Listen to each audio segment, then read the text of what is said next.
Good evening. The news summary.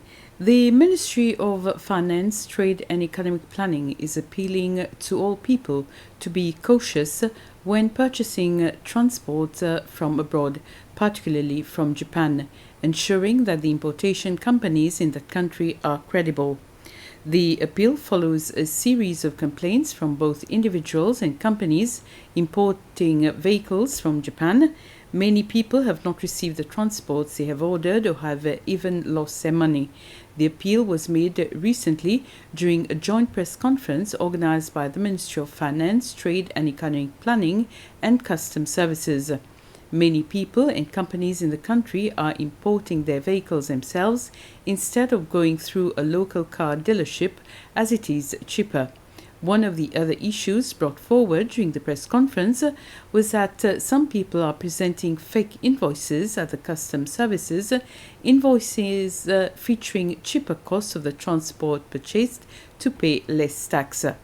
The police department is investigating some of the cases brought to their attention.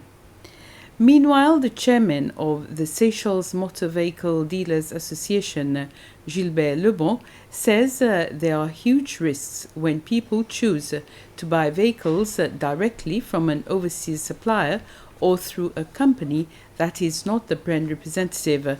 Mr. Lebon highlighted that the manufacturer-approved suppliers have no interest or incentive to try and cheat the buyer by selling a damaged vehicle. I would say that the risks have always been there. As far as I can remember, I've been cheated once in my life. About 18 years ago, I wanted to import a car and my money got robbed. So the risks have always been there, and maybe there's an increase lately, but the risk will also remain, will also be there. And the government, they can try to do what they think is best, but they don't have control over overseas companies. So there'll always be everyone buying a car from an overseas company will always be at risk of firstly losing the money, or secondly receiving another product that they didn't pay for. So this we have to make it clear to the public.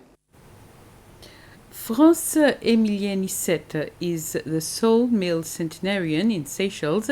He celebrated his 100th birthday today in the presence of his family. Like all centenarians, he received many gifts, including a hamper from the President of the Republic. Mr. Nicette joins 6 women in the country who are 100 years or more older. He has a daughter and he comes from a family of 4 children. Mr. Nicette, who once served in the army, was born on the 1st of August 1921. The Arterial Network is hosting its first exhibition for this year. The exhibition, entitled Vansweet, meaning the Southeast Trade Wind, has a collection of some 70 pieces of work in the likes of paintings and sculptures, amongst others, from numerous well-known local artists as well as new names. The exhibition is taking place in Arterial Network's new gallery, which is much smaller and only meters away from the previous one, also in Eden Plaza. We'd been negotiating with the plaza management for some time to move to another space, which was still going to give us a great display area, and also it meant that we could be a little bit more selective in terms of the work that we show, the quality and the type of work, etc., etc. It was not a financial consideration, to be honest. At one point, we were very, very pleased because it meant that we could continue to offer Seychellois artists and resident artists the opportunity to show work and sell work in a public gallery, because although another gallery has recently been opened by Seychelles Arts Foundation near Market Street, when we were negotiating, it looked like there might not be a gallery outlet for people in Seychelles, both to sell work and also for the public and tourists to come and view.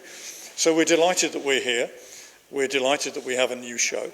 We're delighted that the show is symbolic of change and a new beginning because of its title, Vansweet. And we're looking forward to welcoming not only our old clients back, we have a lot of people in Seychelles who are serious collectors of art, but also new visitors as tourism rebuilds after the pandemic, and we're able to welcome one and all to the gallery. And with this, we end this news summary. Thank you for watching. Have a very pleasant evening.